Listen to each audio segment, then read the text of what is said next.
فلسطین کیا ہے؟ آج کی یہ ویڈیو فلسطین کی معلومات کے لیے ہے۔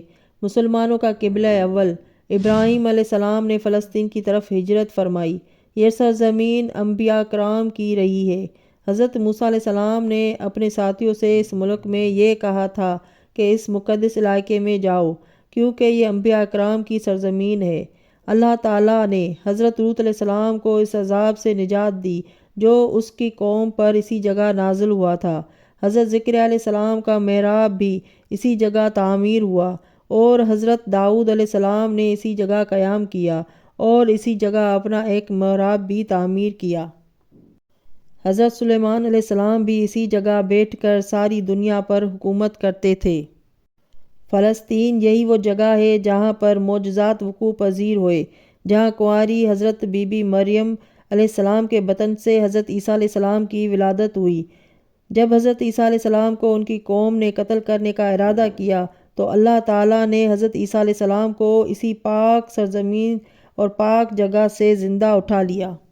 قیامت کی نشانیوں میں ہے حضرت عیسیٰ علیہ السلام زمین پر اسی جگہ فلسطین میں قیام پذیر ہوں گے۔ جالوت اور طالوت کا واقعہ بھی اسی ملک میں ہوا تھا اور ان کے درمیان جنگ بھی ہوئی تھی۔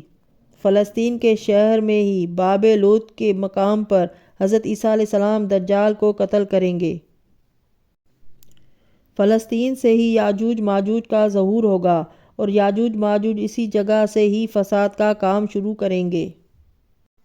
زمین پر سب سے پہلی مسجد مسجد الحرام اور دوسری مسجد مسجد اقصیٰ ہے جو کہ فلسطین میں موجود ہے، جہاں پر انبیاء کرام کی تبرکات موجود تھے، جن میں حضرت سلیمان علیہ السلام کی طلسمانی انگوٹھی اور حضرت موسیٰ علیہ السلام کی لاٹھی بھی تھی۔ سب چیزیں ایک صندوق میں تھیں جسے تابوت سکینہ کہتے ہیں۔ تابوت سکینہ اب وہاں موجود نہیں ہے۔ مسجد کو مسجد اقصیٰ رکھا گیا۔ مسجد اقصیٰ کے شہر کو رومیوں سے بچانے کے لیے یہاں 5000 سے زائد صحابہ کرام نے جام شہادت نوش کیا، جو کہ سلسلہ ابھی تک جاری ہے۔ یہ شہر شہیدوں کا شہر کہلاتا ہے۔ اس علاقے کو مشرق وسطیٰ بھی کہا جاتا ہے۔ شمال میں لبنان، جنوب میں مصر اور مشرق میں شام اور اردن سے فلسطین کی سرحدیں ملتی ہیں اور مغرب سے طویل ساحل ہے۔ فلسطین کا رقبہ غزہ سمیت 28,000 کلومیٹر پر مشتمل ہے۔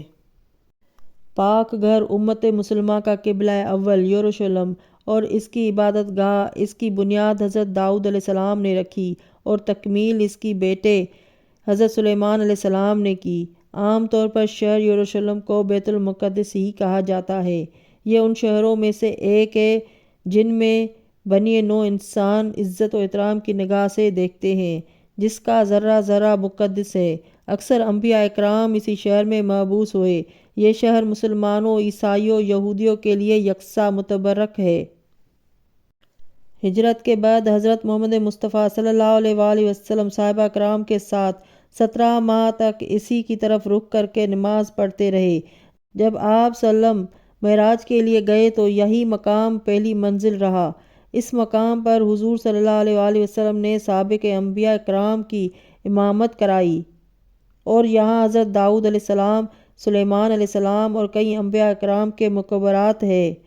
حضرت داؤد علیہ السلام نے شہر مقدس پر 33 سال حکومت کی۔ اس تمام عرصے میں اسرائیلی فوجوں کو سکون بہت کم ملا۔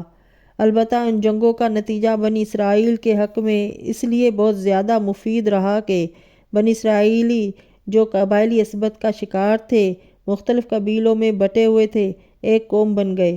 حضرت داؤد علیہ السلام کی دلی خواہش تھی کہ وہ ایک موقف بنائے، لیکن اسرائیلی روایات کے مطابق انہیں خواب میں بتایا گیا کہ اللہ کا مستقل گھر ان کے بیٹے کے عہد میں تعمیر ہوگا۔ حضرت سلیمان علیہ السلام تخت نشین ہونے کے بعد اس موقف کی تعمیر کرائی۔ یہ عمارت اسی جگہ تعمیر ہوئی جسے داؤد علیہ السلام نے منتخب کیا تھا۔ اس عمارت کی تعمیر 7 سال تک مسلسل جاری رہی۔ 2 لاکھ افراد نے اس عمارت کی تعمیر میں حصہ لیا، مصروف رہے۔ بعد میں یہ عمارت ہیکل سلیمانی کے نام سے مشہور ہوئی۔ ہیکل سلیمانی فن تعمیر کا ایک شاہکار تھا۔ اس کی لمبائی 90 فٹ، چوڑائی 30 فٹ اور اونچائی 45 فٹ تھی۔ اس کے اندر پاک ترین جگہ بنائی گئی جہاں تابوت سکینہ رکھا گیا۔ حضرت سلیمان علیہ السلام کی وفات کے بعد بنی اسرائیل کی ریاست 2 حصوں میں بٹ گئی۔ اس کے ساتھ ہی بنی اسرائیل خواہش حرام گاری اور عیاشی میں مبتلا ہو گئے اور انہوں نے ایک اللہ کو چھوڑ کر بتوں کی پوجا کرنی شروع کر دی۔ رجاء بن سلیمان کو تخت پر بیٹھے 5 سال ہی ہوئے تھے کہ شاہ مصری شاک نے یروشلم کی طرف پیش قدمی شروع کر دی اور بغیر مزاحمت کے شہر میں داخل ہو گیا۔ وہ ہیکل سلیمانی اور شاہی خزانوں کی قیمتی چیزیں لوٹ کر لے گیا۔ حذیقہ نے اپنے اس دور میں ہیکل سلیمانی کی عظمت کو بحال کیا۔ یہود کی پہلی قوم کی تباہی بخت نصر کے ہاتھوں سے ہوئی۔ اس تباہی و بربادی میں ہیکل سلیمانی کا نام و نشان مٹ گیا، بلکہ دیگر صحائف کے ساتھ ساتھ تورات بھی غائب ہو گئی۔ بخت نصر کے اس حملے کے ساتھ تابوت سکینہ ایسا غائب ہوا کہ آج تک اس کا سراغ نہ لگایا جا سکا۔ 539 میں ایران کے پہلے کسری نے بابل کو فتح کیا تو اس نے یہودیوں کو اپنے وطن واپس جانے کی اجازت دے دی۔ چنانچہ جب یہودی یروشلم واپس آئے تو انہوں نے یوش بن یہوذدی کے ہاتھوں سے ہیکل سلیمانی کی تعمیر دوبارہ شروع کی۔ 516 میں یہ تعمیر مکمل ہوئی، لیکن ہیرو اعظم کے دور میں جو رومی شہنشاہ کی حیثیت سے یہاں کا بادشاہ بنا، بیت المقدس نے دوبارہ سلیمان کی دھوری کی عظمت بحال کر دی۔ اس بادشاہ نے ہیکل سلیمانی کو از سر نو عظمت بخشی۔